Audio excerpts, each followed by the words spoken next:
Antropólogos caninos. Eu sou eu porque meu cãozinho me conhece. Gertrude Stein. O olhar do cão é um exame, uma consideração, um olhar para outra criatura viva.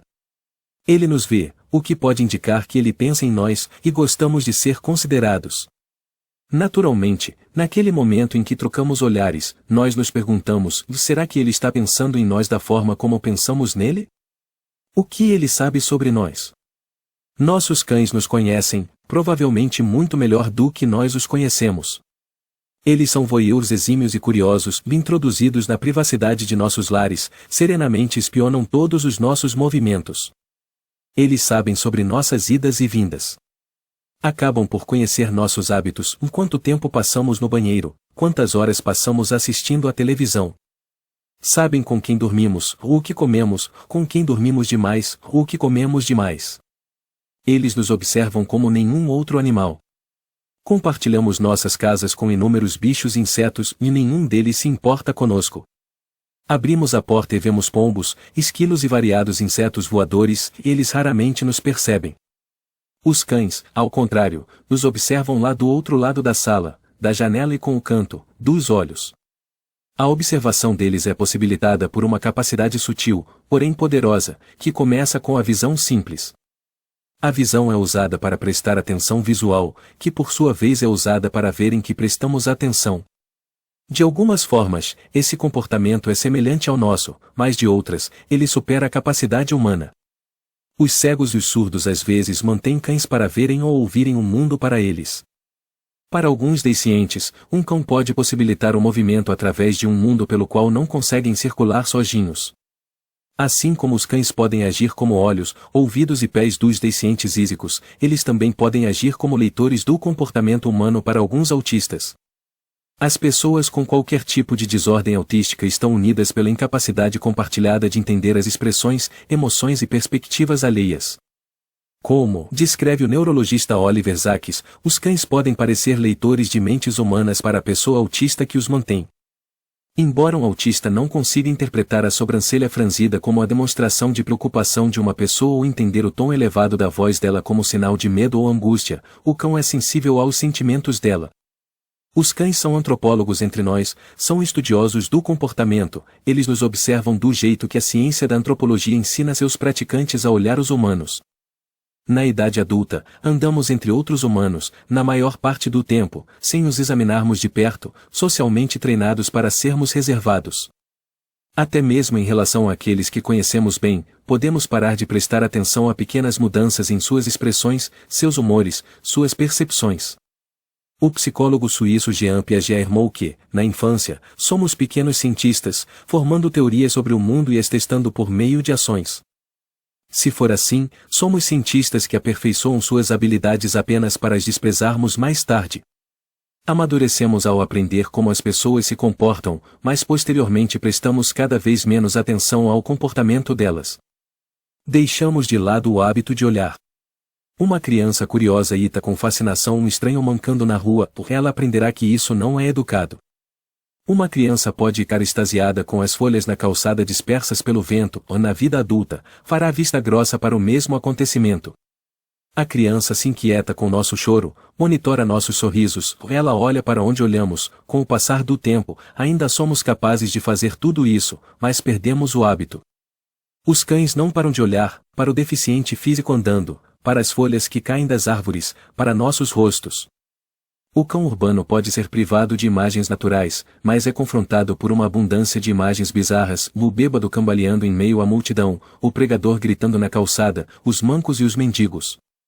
Todos atraem longos olhares dos cães que passam por eles. O que os torna bons antropólogos é o fato de eles estarem antenados com os humanos, eles percebem o que é típico e o que é diferente. E, igualmente importante, eles não se acostumam conosco, como nós o fazemos, ou nem crescem para se tornarem como nós. A desconstrução dos poderes psíquicos dos cães. Essa capacidade de se ligar em nós é encantadora. Os cães são capazes de nos antecipar, e, parece, saber algo essencial sobre nós e os outros. Trata-se de clarividência? De um sexto sentido? Lembro a história de um cavalo. Na virada do século XX, as ações do cavalo Hans, cuja alcunha irônica, Hans Esperto, veio a representar tanto o que ele não conseguia fazer quanto um alerta contra a excessiva atribuição de habilidades a animais, contribuíram para moldar o rumo das pesquisas sobre a cognição animal pelos 100 anos seguintes. Segundo seu proprietário, Hans sabia contar. Apresentado a um problema aritmético em um quadro negro, Hans mostrava o resultado raspando os cascos na terra. Embora tivesse sido motivado e reforçado, por meio de condicionamento direto, a bater com o casco, essa não era uma resposta maquinal a perguntas pré-determinadas. Ele era excelente em fazer somas e em resolver novos problemas, até mesmo quando aquele que o questionava não era seu adestrador. Tal era a maneira de pensar naquela época que essa capacidade cognitiva presumidamente latente descoberta nos cavalos criou um pequeno furor. Os adestradores de animais, assim como os acadêmicos, ficaram intrigados com a forma como Hans fazia aquilo. Parecia que não havia outra explicação a não ser que ele realmente era capaz de praticar a aritmética. Finalmente, o truque, um truque não intencional, desconhecido até pelo dono, foi descoberto pelo psicólogo Oscar Punks. Quando impediram que o próprio inquiridor soubesse a resposta do problema, a matemática de Hans tornava-se totalmente equivocada. Hans não fazia contas e não tinha poderes psíquicos, ele simplesmente lia o comportamento do perguntador. Inconscientemente, este sugeria a resposta por meio de pequenos movimentos corporais, inclinando-se para frente ou afastando-se do cavalo quando ele batia a resposta correta, descontraindo os ombros e os músculos do rosto e inclinando-se muito sutilmente para frente até a resposta ser obtida. O Hans Esperto foi e continua sendo uma advertência ao costume de atribuir aos animais capacidades que podem ser explicadas por mecanismos mais simples. Contudo, pensar sobre o uso da atenção pelo cão me faz lembrar o dom de Hans. Embora ele não fosse tão inteligente quanto foi divulgado, sabia muito bem ler os sinais inadvertidamente transmitidos pelas pessoas que o questionavam. Diante de uma plateia com centenas de pessoas, apenas Hans observava o corpo de seu adestrador se curvar para frente, ficar mais tenso e mais relaxado, fazendo-o supor que deveria parar de raspar o casco no chão.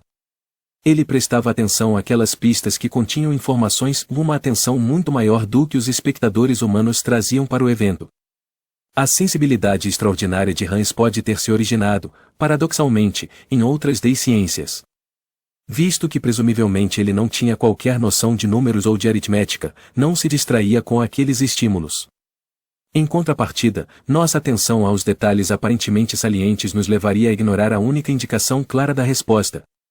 Um pesquisador da área de psicologia que conheci, e que faz experiências com pombos, demonstrou esse fenômeno quando ensinava uma turma de universitários. Ele mostrou aos estudantes uma série de imagens de graicos com barras azuis de vários comprimentos sobre um fundo branco. As imagens se encaixavam em duas categorias, dizia ele, daquelas que possuíam uma característica ou X ou não especificada e as que não possuíam esse traço. Ele destacou quais imagens continham elementos da categoria X. Em seguida, solicitou aos estudantes que usassem as amostras de imagens para descobrir que condições caracterizavam X. Após alguns minutos de tentativas frustrantes e infrutíferas, ele revelou que pombos treinados conseguiam, sem qualquer erro, apontar se um novo graico satisfazia ou não esse critério ilusório. Os alunos se remexeram constrangidos nas cadeiras. Mesmo assim, ninguém soube responder. Finalmente, o professor deu a resposta: as imagens predominantemente azuis pertenciam à categoria X, as que eram mais brancas, não. Os alunos ficaram indignados, eles tinham sido superados por pombos. Ao aplicar esse teste em minhas aulas de psicologia, descobri que os estudantes também reclamam da tarefa. Embora nenhum aluno jamais tenha surgido com a solução certa, todos se queixam mais tarde de que a resposta é injusta. Eles procuravam relações mais complexas entre as barras, consistentes com os tipos de relações entre características que os graicos de barra em geral representam. Mas não existe nenhuma dessas relações, X é simplesmente o mais azul. Apenas os pombos, felizmente ignorantes do que representam os graicos de barra, enxergaram neles suas cores e perceberam as categorias verdadeiras. O que os cães fazem é uma versão do que fazem Hans e os pombos. Existem inúmeros relatos anedóticos desse tipo de fenômeno. Um adestrador de cães de resgate coloca as mãos nos quadris exasperadamente quando o cão toma o caminho errado. Outro esfrega o queixo nervosamente. Nos dois casos, os cães aprenderam a usar esses sinais como informações de que estavam na pista errada. Os adestradores precisaram ser adestrados para não demonstrar tantas pistas. Enquanto procuramos por explicações mais complexas para um determinado evento, ou para o comportamento dos outros, corremos o risco de desprezar pistas que os cães naturalmente veem. Trata-se menos de percepção extrasensorial do que de uma soma bem elaborada de seus sentidos comuns. Os cães usam suas habilidades sensoriais em combinação com a atenção que prestam em nós. Sem seu interesse em nossa atenção, eles não perceberiam as diferenças sutis em nosso jeito de caminhar, nossas posturas corporais e nossos níveis de estresse como itens importantes de informação.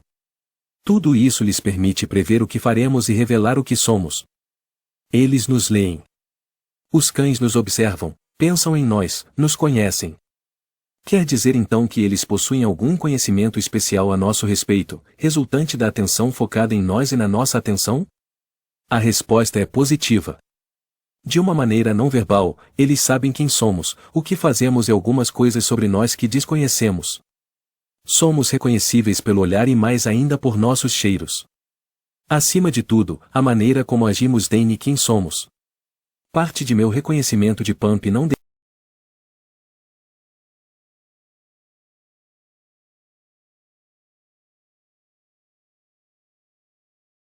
De uma maneira não verbal, eles sabem quem somos, o que fazemos e algumas coisas sobre nós que desconhecemos. Somos reconhecíveis pelo olhar e mais ainda por nossos cheiros. Acima de tudo, a maneira como agimos define quem somos. Parte de meu reconhecimento de Pump não deriva apenas da cara dela, é o andar, o caminhar ligeiramente desajeitado e alegre com as orelhas baixas balançando ao ritmo dos passos.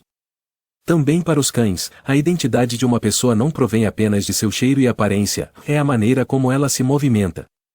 Somos reconhecíveis por nosso comportamento.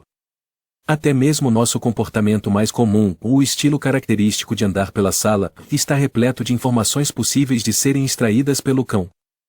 Todos os donos de cachorros observam a sensibilidade crescente de seus ilhotes aos rituais que precedem aquilo que em muitas casas onde vivem pessoas e cães é chamado de PASSAR.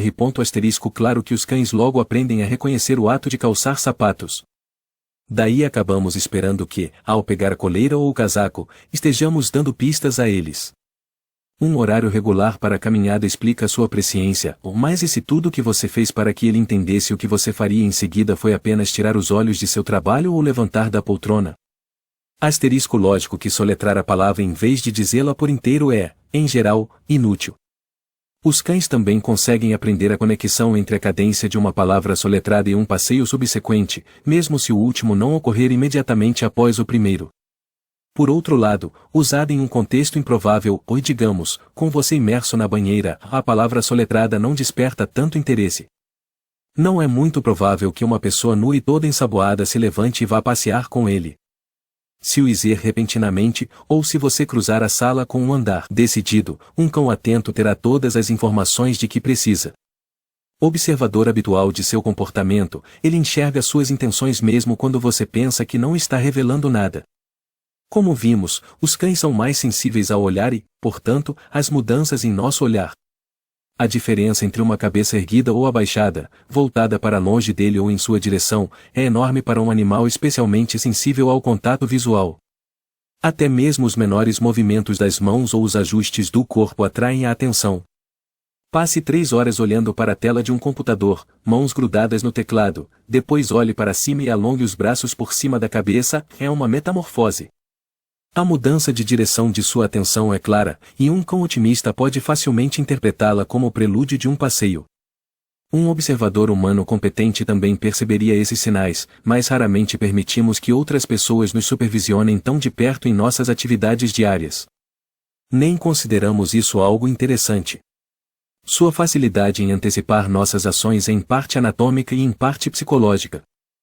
A anatomia deles, por todos aqueles bastonetes fotorreceptores, lhes confere uma vantagem de milissegundos na percepção de movimentos. Eles reagem antes que vejamos que existe algo ao qual reagir. A parte psicológica mais importante é a capacidade de antecipar, prever o futuro a partir do passado e de associar. A familiaridade com seus movimentos típicos é necessária para antecipar-se a você. Um novo ilhote pode não se enganar quando fingimos jogar uma bola de tênis, mas com o tempo isso pode vir a acontecer. Mesmo sem essa familiaridade, os cães conseguem fazer associações entre eventos, a chegada da mãe do dono e a colocação de comida na tigela, uma mudança no foco de sua atenção e a promessa de um passeio.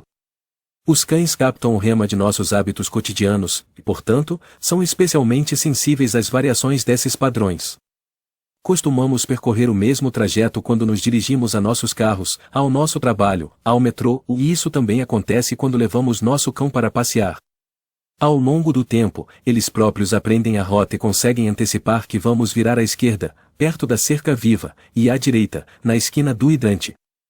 Se introduzimos um desvio novo no caminho para casa, mesmo que seja desnecessário, ou dando uma volta a mais no quarteirão, os cães se ajustam a essa nova rota apenas depois de um pequeno número de saídas. Então eles até começam a se encaminhar para o desvio antes que o dono faça qualquer movimento naquela direção. Essa conduta os transforma em companheiros bons e cooperativos de caminhada, ou melhor do que muitos humanos com quem já perambulei pela cidade e com os quais esbarro constantemente quando os conduzo por uma rota preferida. O complemento dessa proeza, a habilidade de se antecipar, é sua suposta capacidade de leitura de caráter. Muitas pessoas deixam seus cães escolherem os potenciais parceiros românticos. Outras afirmam que eles possuem uma boa percepção para julgar caráter, sendo capazes de identificar uma pessoa de má fé, um tipo ruim, no primeiro encontro. Eles podem parecer reconhecer alguém que não é digno de confiança. O fundamento dessa aptidão talvez seja sua atenção minuciosa ao nosso olhar. Se você se sente hesitante a respeito da aproximação de um estranho, isso transparece, por mais que você não queira. Os cães são, como vimos, sensíveis às mudanças olfativas que surgem com o estresse, também podem notar músculos tensos e mudanças audíveis de respiração rápida ou arfante. Essas mudanças fisiológicas estão entre aquelas medidas pelos detectores de mentiras. É possível imaginar que um cão treinado possa substituir tanto a máquina quanto o técnico. Mas eles deixarão sua capacidade visual suplantar esse trunfo ao avaliar uma pessoa estranha ou tentar resolver um problema. Todos nós exigimos comportamentos característicos quando estamos raivosos, nervosos ou excitados. As pessoas pouco confiáveis muitas vezes lançam olhares furtivos enquanto conversam. Os cães percebem esses olhares. Um estranho agressivo pode fazer contato visual arrogante, movimentar-se de forma pouco natural em termos de lentidão ou velocidade, ou mudar estranhamente de direção antes de iniciar a agressão de fato. Os cães percebem o comportamento, eles reagem visceralmente ao encontro de olhares. Embora os cães possam de fato perceber diferenças sutis no comportamento das pessoas, suspeita-se que qualquer um que se utilize de um cão dessa maneira possa ser suscetível ao que os psicólogos denominam o viés de confirmação ou perceber apenas aquela parte da resposta que confirma suas próprias teorias. Aquele homem lhe parece um tanto suspeito. Sim, veja como seu cão rosnou para ele uma vez, confirmado. Os cães se tornam amplificadores de nossas crenças, podemos atribuir-lhes nossos pensamentos. Certo indiano, quando viajamos para o norte rumo a um lugar onde o inverno era agressivo e verdadeiramente frio, fomos atingidos por uma grande nevasca. Pegamos nossos trenós, encontramos um morro enorme e começamos a descer caprichosamente ladeira abaixo. De repente, Pump se entusiasma e ferozmente nos persegue morro abaixo, mordendo, agarrando e rosnando nas nossas caras. Quando meu rosto coberto de neve foi atacado, não consegui detê-la porque não conseguia parar de rir. Ela estava brincando, mas era uma brincadeira que nunca vira antes e tingida de agressão verdadeira. Quando consegui levantar e remover a cobertura de neve que acumulei na descida, ela se acalmou imediatamente. Essa clarividência demonstra que os cães não podem ser enganados? Não. Eles são observadores astutos, mas não leem mentes, nem estão imunes a serem ludibriados. Para Pump, eu estava transformada quando montei no trenó, na horizontal, coberta de neve, e, mais importante, me movimentando de forma inteiramente diferente. De repente, eu era uma presa, me movendo sem solavancos e em alta velocidade, não uma companheira ereta que caminha devagar. Minha cadela pode ter um interesse especial em condutores de trenó, mas seu comportamento é semelhante aos padrões de perseguição de muitos outros cães. Os cachorros costumam perseguir bicicletas, skatistas, patinadores, carros ou corredores. A resposta genérica para essa pergunta, por que eles costumam se comportar assim? Está no instinto que eles possuem para perseguir presas. Essa resposta não está inteiramente equivocada, mas é bastante incompleta. Não se trata dos cães pensarem que esses objetos ou pessoas são presas ou em si mesmos. Seus movimentos revelam outra dimensão sua, e você está rolando rapidamente. Esse é um atributo que altera você aos olhos do cão, que reagem de maneira especial a determinados tipos de movimento. Montar e andar em uma bicicleta não o torna uma presa, conforme indicado pelo fato de que seu cão o cumprimenta, e não o morde, ao desmontar. Essa sensibilidade responsiva provavelmente evoluiu de uma tática de apreensão de presas, mas é aplicada de diversas maneiras. Ela confere à experiência canina uma forma adicional de interpretar os objetos e animais no ambiente. Essa forma tem a ver com a qualidade de seus movimentos. Existem componentes comuns entre um passeio de trenó, uma volta de bicicleta ou uma corrida, e a pessoa se move de uma determinada forma, constante e rapidamente. Os caminhantes se movem, mas não rapidamente, eles não são perseguidos. Pump não me reconheceu ao deslizar de trenó porque, em geral, ao contrário do que eu gostaria, não sou particularmente suave nem rápida em meus movimentos. Existe um excesso de impulsos verticais em meu andar, vou para frente e para trás, gesticulo bastante, toda frívola ao avançar. Para que um cão pare de perseguir uma bicicleta com aquele brilho predatório no olhar, basta simplesmente interromper a ilusão, parando de pedalar. O impulso de perseguição acionado pelas células visuais que detectam o movimento diminuirá. Entretanto, os hormônios envolvidos na excitação de latir e perseguir um objeto que se move suave e rapidamente podem ainda fluir através de seu sistema durante alguns minutos. A ciência confirmou a importância do comportamento na construção da identidade. Como nossas identidades, quem somos, são definidas em parte por nossas ações, podemos examinar como nossas ações afetam o reconhecimento do indivíduo que somos. Em uma experiência, os cães demonstraram que não têm qualquer dificuldade em distinguir os estranhos amigáveis dos hostis, os que demonstram identidades diferentes. Para comprovar isso, os pesquisadores dividiram os participantes em 2 grupos e pediram aos membros de cada um deles para se comportarem de uma maneira pré-determinada. O comportamento amigável incluía andar a uma velocidade normal, falar com o cão com voz animada e acariciá-lo carinhosamente. O comportamento hostil se caracterizava por ações que poderiam ser interpretadas como ameaçadoras, uma abordagem instável e hesitante combinada com o gesto de encarar o cão sem falar com ele. O principal resultado desse estudo não é de forma alguma surpreendente, os cães se aproximaram das pessoas amigáveis e evitaram as hostis. Porém, há um tesouro oculto aqui. A questão mais importante é como os cães reagiam quando uma pessoa anteriormente amigável de repente agia ameaçadoramente. De várias formas, para alguns, a pessoa agora era um tipo totalmente diferente hostil, de identidade alterada. Para outros, o reconhecimento olfativo do estranho que havia sido amigável sobrepujou o novo comportamento hostil. No início, essas pessoas eram estranhos para os cães, mas ao longo das várias sessões eles se familiarizaram com elas, que se tornaram menos estranhas.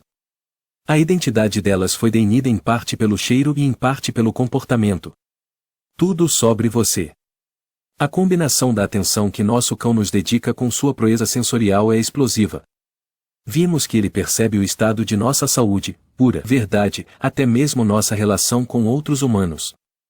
Neste preciso momento ele sabe coisas sobre nós que possivelmente não conseguimos articular. Os resultados de um estudo indicam que os cães captam os nossos níveis hormonais na interação com eles. Observando donos e cães em atividades que exigiam agilidade, os pesquisadores descobriram uma correlação entre 2 hormônios, os níveis de testosterona masculina e os de cortisol canino. O cortisol é o hormônio do estresse, o útil para mobilizar sua resposta, digamos, de fuga frente a um leão voraz, mas também é produzido em condições que são mais psicológicas do que mortalmente urgentes.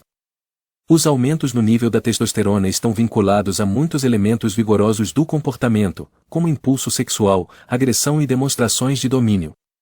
Quanto mais altos os níveis hormonais dos homens antes da competição de agilidade, maior o aumento do nível de estresse nos cães quando a equipe perdia.